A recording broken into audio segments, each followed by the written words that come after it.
మీనరాశికి November మాసంలో పక్ష ఫలాలు ఎలా ఉన్నాయి? ఏ పక్షము? రెండవ పక్షం. ఇదేదో మిత్రపక్షం ప్రతిపక్షం కాదండి. మాసాన్ని రెండు భాగాలు చేసుకుంటే మొదటి పక్షం రెండో పక్షం, మొదటి భాగం రెండో భాగం.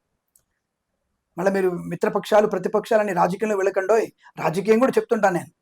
అలా అని చెప్పేసి మిమ్మల్ని మీరు కంగారు పడేటువంటి స్థితి తెలుసుకోకండి.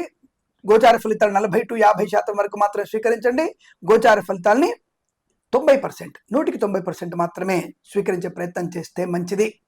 అందుకనే ఎవరికైనా ఏమైనా జన్మజాతకంలో అనుమానాలున్నా, వివాహ ముహూర్తాల కొరకు కానీ ఇతరత్ర విషయాల గురించి తప్పకుండా మీరు మనల్ని సంప్రదించవచ్చును. తగినటువంటి విషయ పరిజ్ఞానం చెబుతూ తగిన పరిష్కారాలు సూచించే ప్రయత్నం చేస్తాము.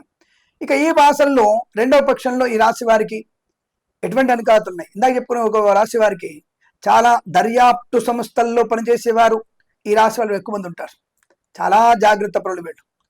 న్యాయవాద వృత్తిలో న్యాయమూర్తులుగా, అలాగే మంచి పండితులుగా, కళాకారులుగా పేరు ప్రఖ్యాతులు పొందే రాశిగా చెప్పవచ్చు ఈ రాశిని కూడా. ఈ రాశిలో ముఖ్యంగా ఈ ఎంక్వైరీ